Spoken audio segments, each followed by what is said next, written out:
Pemirsa, Gunung Merapi di perbatasan Yogyakarta dan Jawa Tengah kembali erupsi Senin dini hari tadi.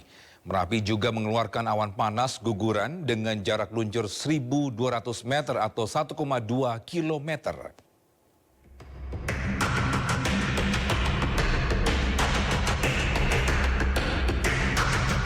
Gunung Merapi di perbatasan Yogyakarta dan Jawa Tengah kembali erupsi Senin dini hari tadi. Balai Penyelidikan dan Pengembangan Teknologi Kebencanaan Geologi atau BPPTKG Yogyakarta mencatat semburan awan panas dan lava pijar terjadi pada pukul 4:04 waktu Indonesia Barat.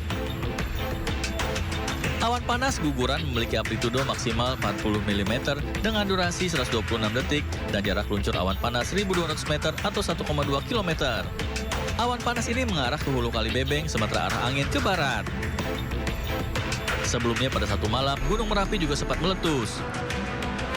Merapi meluncurkan lava pijar dan kegempaan guguran selama 119 detik. Teramati pula luapan awan panas ke arah barat daya atau Kali Bebeng dengan jarak luncur maksimum 1,2 km.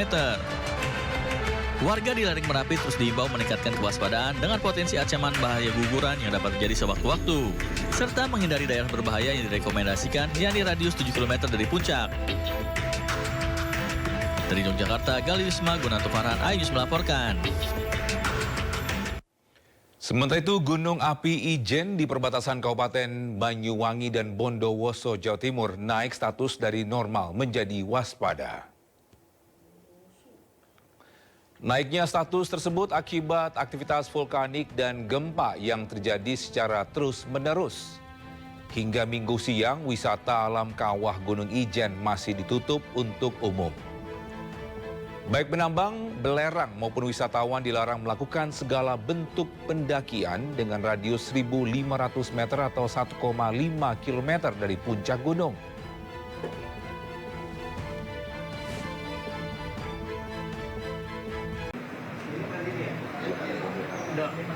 Dan terkait perkara ini bisa sendiri memang paling menarik perhatian beberapa waktu terakhir, itu tajuk lengkap perkaranya adalah dugaan korupsi dalam tata niaga komoditas timah wilayah izin usaha pertambangan atau IUP PT Timah Tbk tahun 2015 hingga 2022.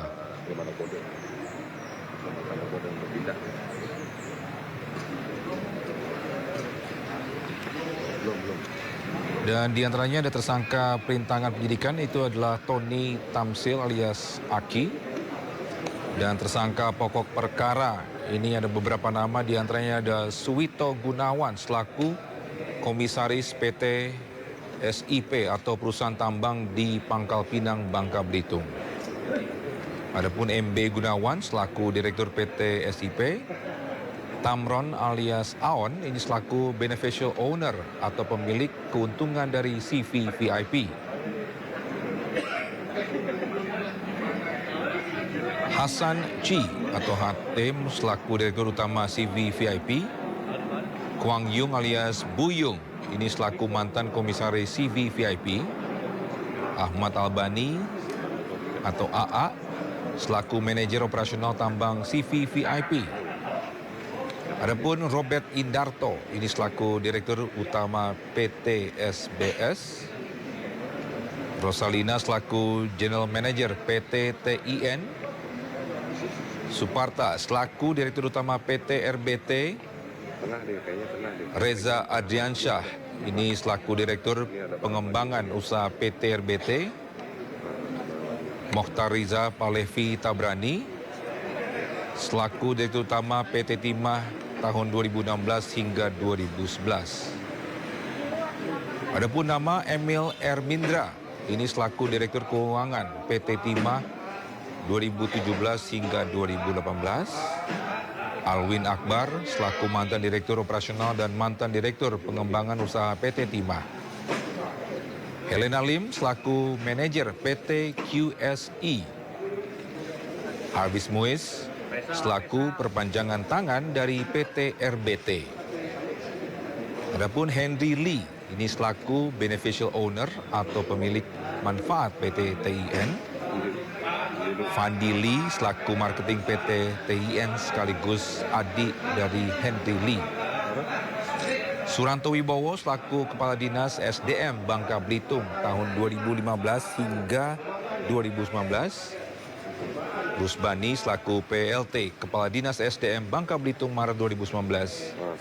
Amir Syahbana ini selaku PLT Kepala Dinas SDM Bangka Belitung, dan juga Bambang Gatot Aryono selaku Dirjen Minerba Kementerian SDM periode 2015 hingga 2022.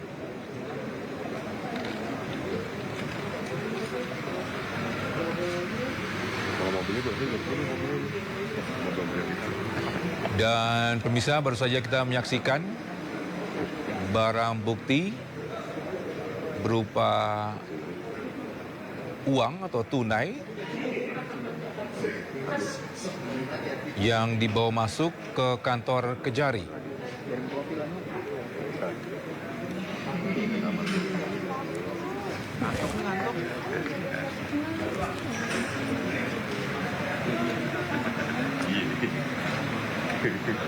Semua kebagian.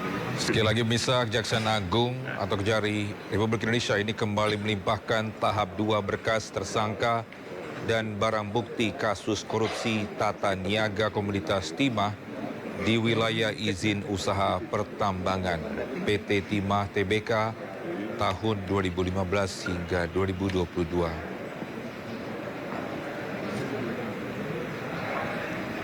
Dan pemirsa, kami mendapatkan informasi bahwa 2 tersangka yang dilimpahkan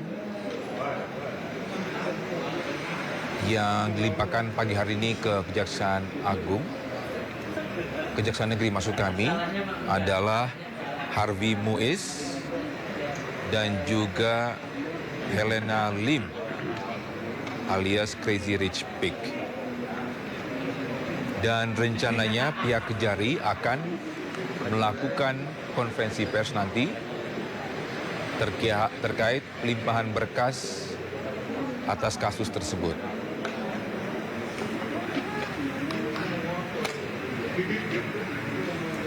Dan pemirsa, baru saja tadi para petugas ini telah menurunkan barang bukti berupa tumpukan uang dengan pecahan 100 ribuan. Dan kami belum mendapatkan informasi berapa banyak yang telah dihitung atau barang bukti yang telah dilimpahkan. Kalau yang tadi pagi kan masih. Dan kami pun juga masih menunggu ini informasi terkini yang akan dilakukan dari pihak Kejari.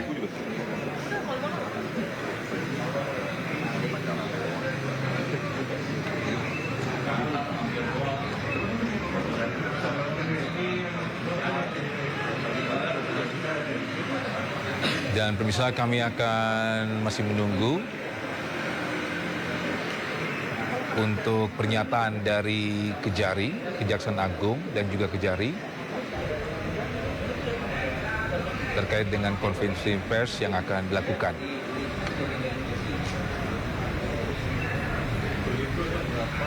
Dan kita akan kembali terlebih dahulu ke Sindo Siang, pemirsa.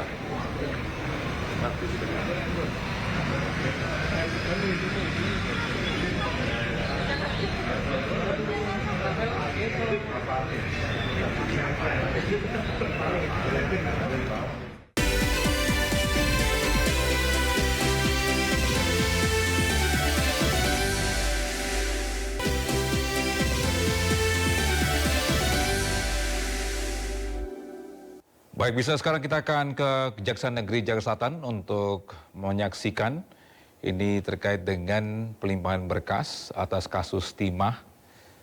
Dan kita akan melihat situasi terkini, pemirsa. Inilah barang bukti dari kasus korupsi timah atas tersangka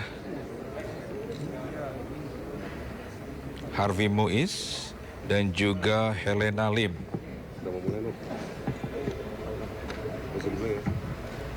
Dan pemirsa, mari kita sama-sama mendengarkan ini konferensi pers dari Kapus Penkum, dan juga Kejari Jakarta Selatan. Baik, kita mulai ya. Assalamualaikum warahmatullahi wabarakatuh. Selamat siang, salam sejahtera untuk kita sekalian. Salam, Om Swastiastu, Namo Buddhaya, salam kebajikan, salam bahagia, salam sehat, rahayu untuk kita semua. Para asisten dari Kejati DKI, teristimewa buat Pak Kejari Jakarta Selatan selaku Sohibul Bait, Pak Kabid, Pak Kasubdit yang saya hormati, dan khususnya rekan-rekan media yang kami banggakan. Tentu yang pertama kami menyampaikan terima kasih dan penghargaan yang tinggi karena kami tahu begitu antusias dan berlelah dalam mengikuti perkembangan dari penanganan perkara ini.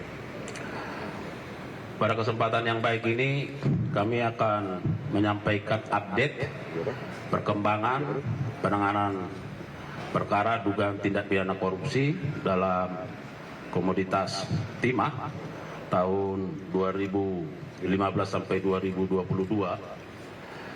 Rekan-rekan media, bahwa pada hari ini Senin 22 Juli 2024 penyidik pada jajaran Jampitsus menyerahkan tersangka dan barang bukti atas 2 tersangka yang pada waktu lalu telah dinyatakan lengkap. Penyerahan tersangka dan barang bukti ini merupakan tanggung jawab dari penyidik dalam rangka memenuhi maksud pasal 139 KUHP. Tentu penuntut umum pada Kejaksaan Negeri Jakarta Selatan akan melakukan pemeriksaan terhadap kebenaran identitas dan formalitas tersangka dan barang bukti. Tentu ini dimaksudkan supaya dalam penanganan perkara ini tentu tidak ada error in persona maupun error in objecto. Rekan-rekan media, pada saat ini adapun tersangka yang diserahkan oleh penyidik ke penuntut umum adalah yang pertama tersangka HM selaku swasta, dan yang kedua tersangka HL selaku manajer PT QSA.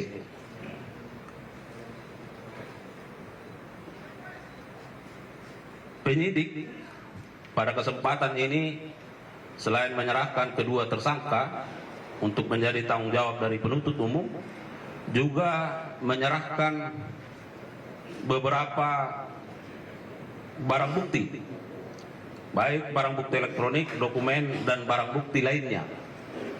Untuk tersangka HM, yang pertama ada 11 unit atau bidang tanah dan bangunan, ya, 11 dengan rincian 4 unit berada di wilayah Jakarta Selatan, 5 unit berada di wilayah Jakarta Barat, dan 2 unit berada di wilayah Tangerang. Kedua, kendaraan berupa mobil dengan total 8 unit, 2 unit Ferrari, 1 unit Mercedes-Benz, 1 unit Porsche, 1 unit Rolls-Royce Cullinan, 1 unit Mini Cooper, 1 unit Lexus, dan 1 unit Velfire. Kemudian yang ketiga ada tas branded sebanyak 88 unit, ada perhiasan sejumlah 141 buah, uang mata uang asing USD 400.000 USD. Kemudian uang bentuk rupiah 13 miliar Rp581.013.347. Dan yang ketujuh, logam mulia. Sedangkan untuk tersangka H, satu, ada 6 unit atau bidang tanah dan bangunan dengan rincian 4 unit berada di wilayah Jakarta Utara, 2 unit berada di wilayah Kabupaten Tangerang. Kemudian 3 unit kendaraan berupa mobil yang terdiri dari 1 unit Toyota Kijang Innova, 1 unit Lexus UX 300e, kemudian 1 unit Toyota Alphard. 37 buah tas branded, 45 buah perhiasan, 5 uang dalam bentuk dolar Singapura atau SGD sebesar 2 juta SGD. Ini pecahannya 1000 SGD. Dan 6 uang rupiah sebesar 10 miliar rupiah dalam pecahan 100.000 rupiah. Dan kemudian uang rupiah sejumlah 1.485 juta rupiah, seperti yang ada di hadapan kita semua. Kemudian 2 unit jam tangan mewah merek Richard Mille. Rekan-rekan media, bahwa perlu kami sampaikan ini adalah bukti keseriusan kejaksaan, khususnya Kejaksaan Agung dalam pemberantasan dan penanganan tindak pidana korupsi. Ya, perlu kami sampaikan juga bahwa kasus posisi tersangka HM selaku perwakilan PT RBT mengikuti rapat-rapat dan melakukan lobby-lobby dengan pihak PT Timah Tbk terkait kerjasama sewa-menyewa pengelogaman timah untuk memfasilitasi CP PIP, PT SBS, PT SIP, dan PT TN. Dari kerjasama tersebut, tersangka AM menginisiasi pengumpulan keuntungan dari CP tersebut di atas tadi untuk diserahkan kepada PT QSE yang difasilitasi oleh tersangka H dengan modus seolah-olah pemberian corporate social responsibility untuk selanjutnya diserahkan kepada masing-masing tersangka lainnya. Sedangkan terkait pasal sangkaan sebagaimana yang sudah rekan-rekan media ketahui, namun selain pasal 2 dan pasal 3 Undang-Undang Tipikor, kepada yang bersangkutan juga dikenakan pasal 3 dan pasal 4 Undang-Undang Nomor 8 Tahun 2010 tentang pencegahan dan pemberantasan tindak pidana pencucian uang untuk pasal 55 ayat 1 ke 1 KUHP. Rekan-rekan media, dapat kami tambahkan bahwa sebagai update tentu dari 22 tersangka ya yang sudah diumumkan di luar satu obstruction of justice yang sudah disidangkan di Bangka Belitung, maka tinggal ada 4 lagi tersangka yang tentu masih dalam proses penyidikan dan penyempurnaan pemberkasan ya atas nama HL, R, BG, dan AA. Dan untuk diketahui, kedua tersangka ini tentu akan menjadi otoritas dari jaksa pada Kejaksaan Negeri Jakarta Selatan dan akan dilakukan penahanan untuk 20 hari ke depan di rutan Salemba cabang Kejaksaan Negeri Jakarta Selatan. Dan kami juga tadi mendengar bahwa Kejari sudah mempersiapkan jaksa untuk ini. Ya, ada kira-kira sebanyak 30 orang jaksa yang akan ditugaskan dalam rangka menyelesaikan perkara ini mulai dari proses pra penuntutan hingga ke depannya. Saya kira itu rekan-rekan media yang bisa kami sampaikan sebagai keterangan pers hari ini ya. Mudah-mudahan dengan kehadiran teman-teman, apalagi ini dalam suasana Hari Bakti Adiaksa ya. Sekali lagi kami juga menyampaikan terima kasih atas perhatian dan dukungan yang sudah diberikan kepada institusi ini sejauh ini, dan mohon doanya untuk kami terus dapat bergerak dan berkarya ke arah yang lebih baik lagi. Demikian Bila taufiq wal hidayah. Assalamualaikum warahmatullahi wabarakatuh. Ya, saya kira tidak banyak lagi, ya. Tinggal nanti bisa di Bagi-bagi. Ada yang nanya? Saya kira cukup ya, Mas ada?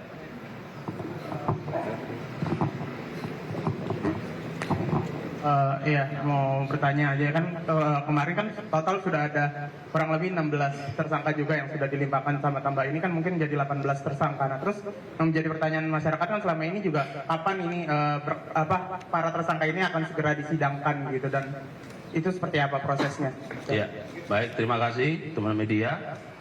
Ya, yang pasti saya sampaikan tadi bahwa kita terus bersungguh-sungguh. Mungkin dalam waktu dekat akan sudah ada juga yang akan dilimpahkan ke pengadilan, ya. Nah, beberapa waktu yang lalu saya sampaikan bahwa ini adalah bagian dari strategi penuntutan, ya. Karena di sana ada penyelenggara negara, ada pihak swasta. Namun yang pasti bahwa tentu jaksa penuntut umum akan terus secara bekerja keras menuntaskan ini dan saat ini sedang dalam proses menyiapkan surat dakwaan, mempelajari berkas perkara dan pada waktunya akan dilimpahkan ke pengadilan. Oke, detik saya kira. Terima kasih. Iya Pak, saya Amel dari Tempo, izin mau tanya sedikit.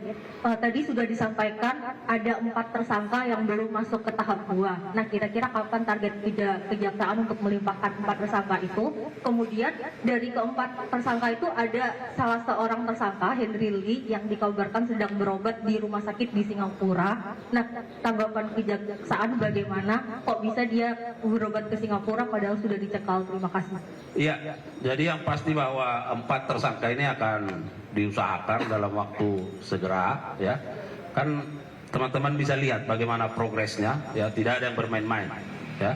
Hari ini 2, mungkin dalam waktu dekat itu akan segera diselesaikan. Karena kita juga dibatasi oleh limitasi penahanan, itu yang selalu saya sampaikan. Nah, terkait dengan keberadaan yang bersangkutan, ya kita akan update, ya. Kita akan terus update, ya. Bahwa ada informasi yang menyatakan yang bersangkutan berada di sana seperti yang disinyalir dari Tempo. Nah, itu juga akan kita cek, recek dan kita akan update. Terima kasih. Baik. Cukup? Ya. Oke. Berikutnya acaranya adalah kita akan coba buka satu persatu, jadi nanti teman-teman media bisa lihat barang buktinya ada di sebelah kiri dan sebelah kanan. Mungkin dari sebelah kiri, kalau mau diliput silahkan, akan kita buka satu persatu cover dari barang buktinya. Silakan.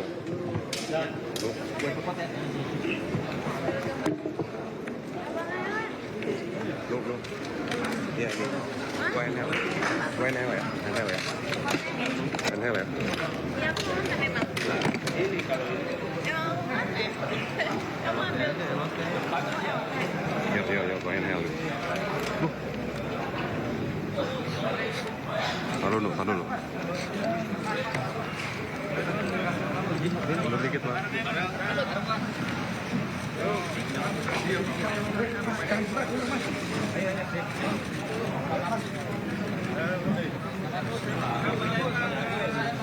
Sama Bang lah, sini Bang. Ayo Bang, sini Bang. Hijau aja Pak, hijau Pak. Hijau Pak. Abang yang belakang, Pak. Visus mana? Mas Visus. Sama jaksa penyidik Sarip. Ini mahal. Iya. Udah dilihat ya. Masa pindah mobil aja Pak. Dilihat sama di Selawati ya. Nonton wartawan kalau mau selawat silakan. Ya kita buka ya. Bentar aja.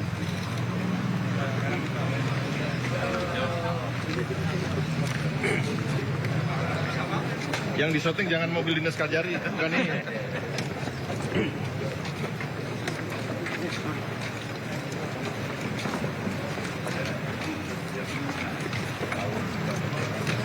Nah ini. Mas. Mundur dong. Ambil posisi dulu dong. Kita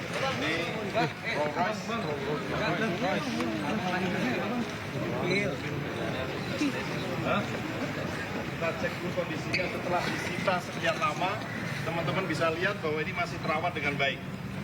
Dan mudah-mudahan kalau memang ini dirampas untuk negara, bisa dimanfaatkan dan dijual dengan harga tinggi.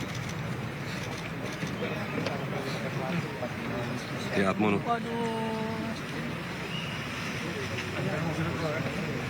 Mana Mer? Coba lihat. Salawatin dulu. Salawatin silakan.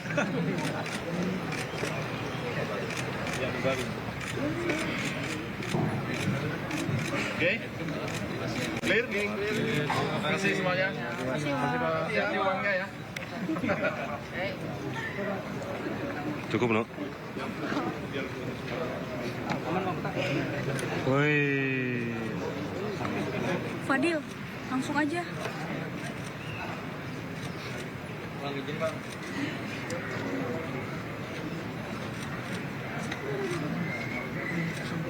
Oh iya, nggak ada lagi sih, tinggal uang aja sih kalau mau diberesin.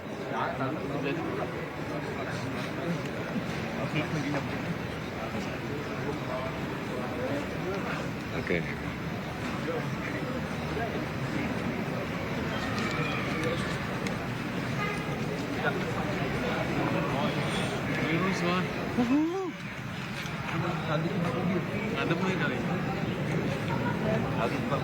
Mau ngambil detailnya, no?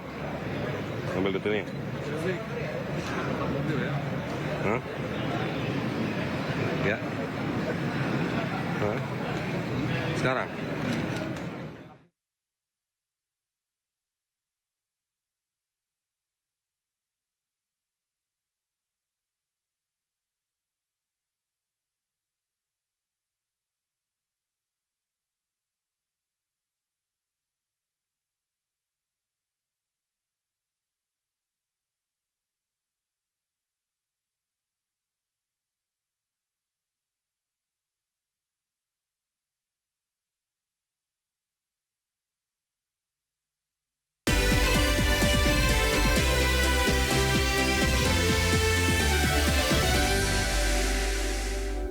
Kejaksaan Agung kembali melimpahkan tahap 2 berkas tersangka dan barang bukti kasus korupsi PT Timah.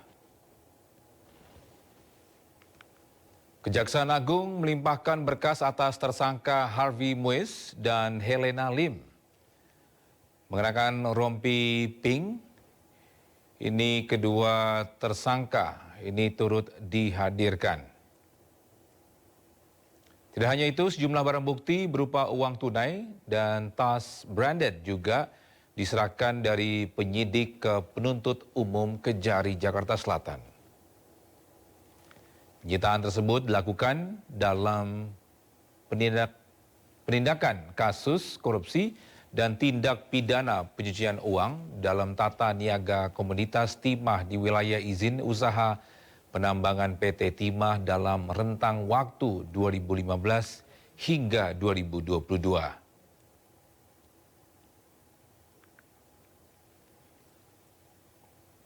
Ya, sebelumnya Kejaksaan Agung telah menyita sejumlah barang bukti dari tersangka Harvey Muiz yang merupakan suami pesohor Sandra Dewi. Tidak hanya berupa deretan mobil mewah dan perhiasan, Kejaksaan Agung juga menyita aset berupa tanah dan bangunan di sejumlah lokasi. Hingga kini Kejaksaan Agung telah menjerat 22 tersangka termasuk Crazy Rich Pig yaitu Helena Lim.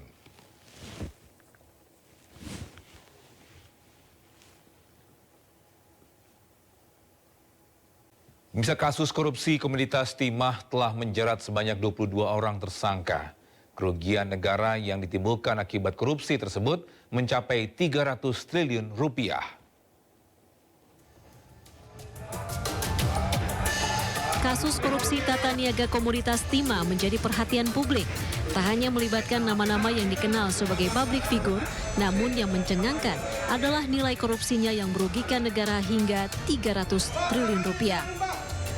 Hingga kini, Kejaksaan Agung telah menjerat 22 orang tersangka, termasuk Crazy Rich Helena Lim dan suami publik figur Sandra Dewi, Harvey Moise. Sebelum menjerat Harvey Moise, Kejaksaan lebih dulu menetapkan Helena Lim sebagai tersangka. Dari rumah Helena, penyidik menyita berangkas berisi perhiasan dan uang bernilai miliaran rupiah. Dari sini, Kejagung mengurai relasi antara Helena dan Harvey Moise. Penyidik menduga Harvey meminta pihak smelter menyisihkan keuntungan yang dihasilkan dari praktik tambang timah ilegal untuk dikelola oleh Helena Lim sebagai dana CSR. Kejaksaan Agung menghadirkan ahli lingkungan pada 19 Februari 2024. Ia menaksir kerugian negara akibat kasus korupsi ini bernilai fantastis 271 triliun rupiah. Akibat perbuatannya tersebut, Harvey menyusul Helena Lim menjadi tersangka atas kasus ini. Suami Sandra Dewi ini dijerat pasal 2 ayat 1 dan 3 jungto pasal 18 Undang-Undang Tipikor dan pasal 55 ke 1 KUHP dengan ancaman maksimal seumur hidup. Sejumlah aset Harvey Moise juga telah disita, termasuk mobil mewah dan barang berharga dari sejumlah apartemen. Selain itu, istri Harvey, Sandra Dewi, juga beberapa kali diperiksa terkait asal-usul aset dan dugaan TPPU yang menjerat suaminya. Dari Jakarta, Tim Liputan iNews melaporkan. Jessica Wongso, terpidana kasus pembunuhan Wayan Mirna Salihin, akan mengajukan peninjauan kembali ke Mahkamah Agung. Rencananya PK akan dilakukan pada pekan pertama bulan Agustus.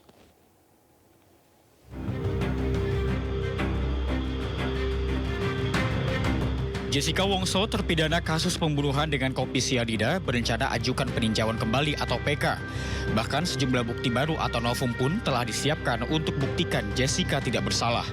Berikut pernyataan kuasa hukum Jessica, Otto Hasibuan, dalam acara Rakyat Bersuara di iNews. Ini karena beberapa waktu ini saya agak sibuk dengan kasus untuk buat PK Jessica yang saya masukkan minggu depan. Oh, jadi Jessica minggu depan akan masukkan. Ini informasi baru nih. Ya, PK, ya. PK Jessica Wongso itu akan dimasukkan minggu depan. Ini PK pertama kali. Saya lupa. Yang kedua. Oh, ini yang kedua. Oke. Ya. Jadi PK akan kita masukkan itu saya sibuk.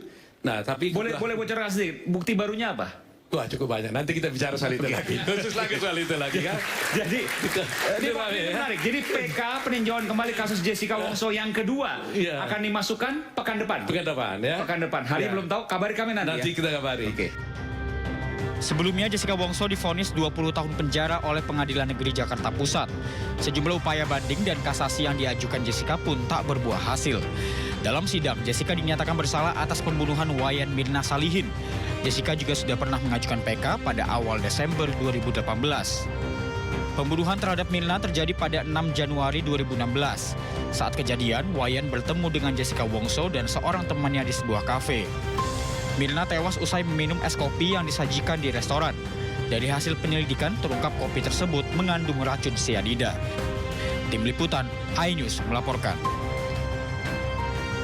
Pemirsa, kasus pembunuhan Vina Eki masih penuh misteri. Selain rencana sidang PK yang diajukan Saka Tatal dan terpidana lainnya, beredar kabar jika Vina dan Eki tewas bukan karena pembunuhan, melainkan kecelakaan tunggal.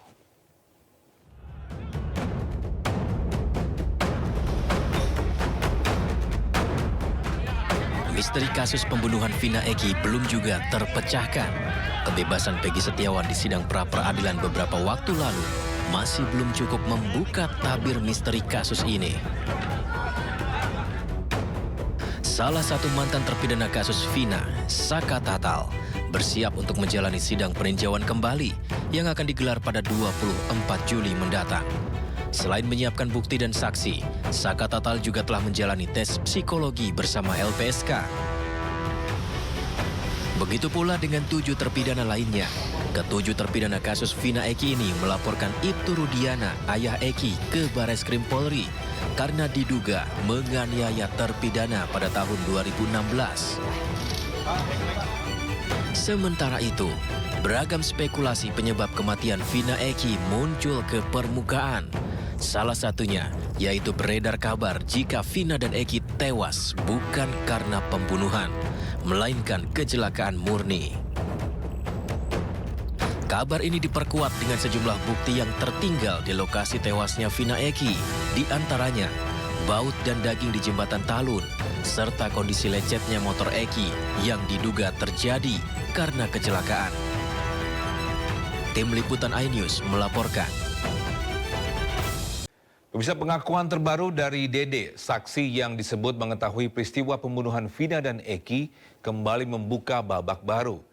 Dede mengaku kepada keluarga bahwa kesaksiannya atas perintah Aep dan Ibtu Rodiana. Dalam kesaksian terbaru di podcast Deddy Mulyadi, Dede mengaku kesaksian saat sidang 2017 adalah diarahkan dan atas perintah Aep dan Ibtu Rodiana. Sementara pada saat kejadian, Dede mengaku sebenarnya tidak berada di lokasi kejadian. Hal serupa diungkapkan oleh pihak keluarga Dede bahwa Dede sudah lama ingin mengungkapkan fakta bahwa jika kesaksiannya di BAP adalah berbohong. Namun selama ini Dede tidak pernah menceritakannya kepada keluarga. Viral-viral ini itu juga nggak yang langsung Dedek begini-begini, ya memang anaknya tertutup ya. Mulai menceritakan itu ya pas malam dia langsung ngomong, pas viral itu udah cerita-cerita. Akhirnya ya udah, dia mungkin karena dorongan dari kita keluarga buka, berkata sejujurnya, tolong yang ada di dalam, udah gitu ya udah. Akhirnya dia mungkin mikir-mikir, akhirnya nurut sama kita ya pihak keluarga untuk datang ke bapak, minta tolong gitu, mau diungkapin semuanya gitu. Ya kendalanya kan ya sesuai yang Dede bilang itu, kita kendalanya karena nggak ada pendamping. Kenaikan harga minyak kita juga dirasakan warga di Jakarta. Tidak hanya pembeli, kenaikan juga dikeluhkan para pedagang. Harga eceran tertinggi minyak kita naik menjadi Rp15.700 yang awalnya seharga Rp14.000. Para pedagang di Pasar Tebet Barat pun meresahkan kenaikan harga dan ditambah juga keterbatasan stok yang perharinya hanya 2 dus atau setara 24 buah minyak kita. Para pembeli juga mengharapkan agar pemerintah dapat menstabilkan harga minyak.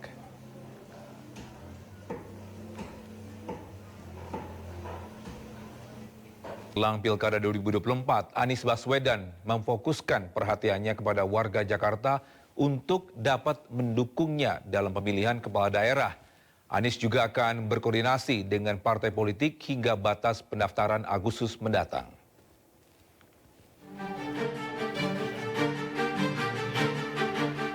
Anies Baswedan memberikan tanggapannya terkait dukungan partai politik yang akan mengusungnya dalam kontestasi Pilkada 2024 pada awak media saat menghadiri Hari Ulang Tahun Partai Kebangkitan Bangsa di TPW PKB DKI Jakarta. Anies menyampaikan bahwa proses untuk mendapatkan dukungan dari partai politik lain masih panjang, mengingat batas waktu hingga akhir pendaftaran masih di bulan Agustus mendatang. Ia turut menyampaikan bahwa akan berkoordinasi dengan partai politik lainnya.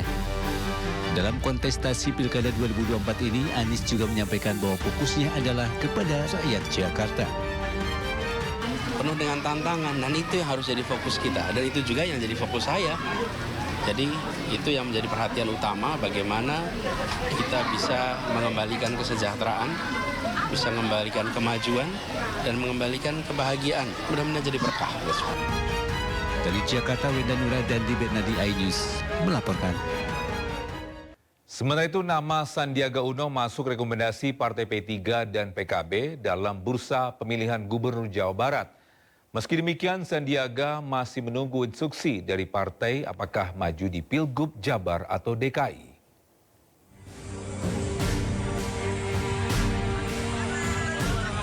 Nama Menparekraf Sandiaga Uno baru-baru ini muncul untuk meramaikan kontestasi Pilgub Jawa Barat.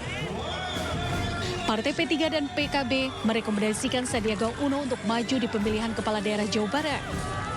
Meski demikian, Sandiaga masih menunggu instruksi dari Partai P3 terkait dirinya maju di kontestasi Pilgub Jawa Barat.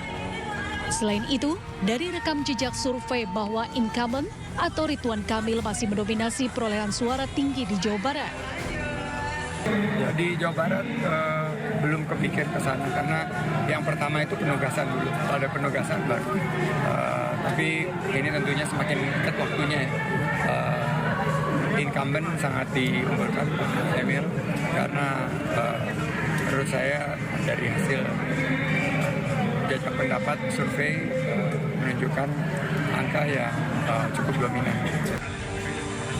Menurut Sandiaga, jika memilih Pilgub Jabar atau DKI, dirinya lebih memilih di DKI Jakarta karena pernah menjabat sebagai Wakil Gubernur DKI Jakarta. Diketahui sebelumnya ada beberapa nama Bacagub yang meramaikan bursa Pilgub Jawa Barat, diantaranya Ridwan Kamil, Bima Arya, Ilham Habibi, dan Ono Surono. Sementara di Pati Jawa Tengah, berbagai cara dilakukan relawan untuk memperkenalkan calonnya kepada masyarakat luas. Seperti halnya Kapolda Jawa Tengah Ahmad Lutfi, namanya muncul di bursa pencalonan pemilihan Gubernur Jawa Tengah dari Partai PAN, Golkar, PSI, dan Gerindra. Ahmad Lutfi juga digadang-gadang akan berpasangan dengan Kaisang Pangarep. Nama Kaisang Lutfi atau Lutfi Kaisang merupakan refleksi yang wajar dari sebuah survei keduanya di wilayah Jawa Tengah. Diketahui sosok Ahmad Lutfi merupakan sosok yang selalu memikirkan rakyat. Kami selaku relawan berharap bahwasanya masyarakat mengenal Bapak Lutfi dari sosok yang mempunyai rakyat. Tim Liputan iNews melaporkan. Kejaksaan Agung Republik Indonesia memperingati Hari Bakti Adiaksa ke-64. Peringatan tersebut menjadi momentum penting untuk mengingat kembali tugas dan fungsi kejaksaan. Bertempat di Badan Pendidikan dan Pelatihan Kejaksaan Republik Indonesia, Ragunan, ini memperingati Hari Bakti Adiaksa ke-64 digelar dengan hikmat. Jaksa Agung ST Burhanuddin hadir langsung sebagai inspektur upacara. Dalam upacara juga dilakukan penganugerahan Satya Lancana Karya Satya ini terhadap sejumlah insan kejaksaan.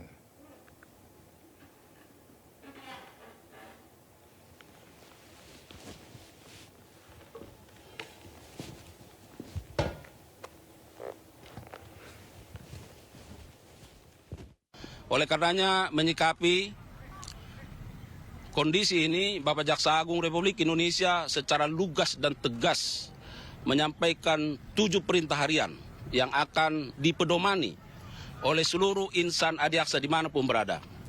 Tentu jika kita intisarikan apa yang disampaikan beliau terkait dengan 7 perintah harian itu menyangkut masalah bagaimana membangun budaya kerja yang baik. Kemudian bagaimana mewujudkan soliditas institusi yang baik. Kemudian bagaimana penggunaan informasi teknologi yang merupakan keniscayaan. Bagaimana pengembangan organisasi dan tata kerja kejaksaan ke depan yang tentu sesuai dengan kebutuhan perkembangan dinamika masyarakat. Dan yang lebih penting juga adalah bagaimana menggunakan hati nurani dalam menjalankan tugas dan kewenangannya. Rekan-rekan sekalian, pada kesempatan di akhir sambutan beliau menegaskan bahwa dalam pelaksanaan pilkada tahun 2024, kejaksaan netral. Netralitas adalah harga mati. Jelang Hari Anak Nasional, Kepolisian Temanggung, Jawa Tengah membagikan helm kepada sejumlah anak yang berboncengan motor dengan orang tuanya. Sementara di Jakarta, sejumlah pelajar Taman Kanak-Kanak menyambut Hari Anak dengan belajar bercocok tanam hidroponik.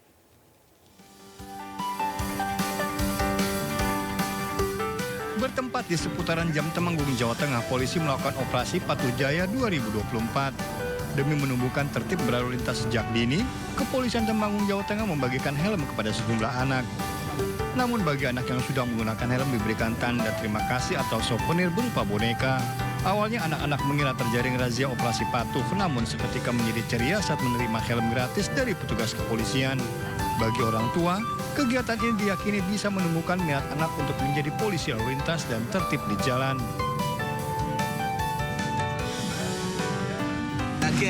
Yes, kiranya apa, Pak? Kiranya operasi. Ya, terus tanggapannya gimana? Tadi dikasih apa, Pak? Dikasih dengan helm untuk keselamatan. Oke. Putranya tadi nggak pakai helm ya? Umur 8. Oke. Oke. Tanggapannya soal kegiatan simpatik ini gimana, Pak? Alhamdulillah, Polri semoga lebih baik lagi. Selama pelaksanaan operasi patuh, sejumlah tokoh penakawan juga dihadirkan.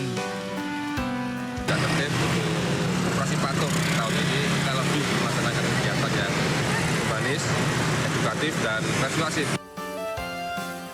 Memperingati Hari Anak Nasional, sejumlah siswa Taman Kanak-kanak mengunjungi lokasi taman hidroponik di kawasan Durensawit, Jakarta Timur. Para siswa diajarkan cara bertanam di lahan yang terbatas namun dengan hasil yang maksimal. Sejumlah anak sangat antusias, bahkan ada yang bercita-cita menjadi urban farming atau petani kota. Selain mengikuti cara bertani di lahan yang terbatas, para siswa Taman Kanak-kanak juga mengikuti kegiatan seni. Dari Jakarta dan Temanggung melaporkan.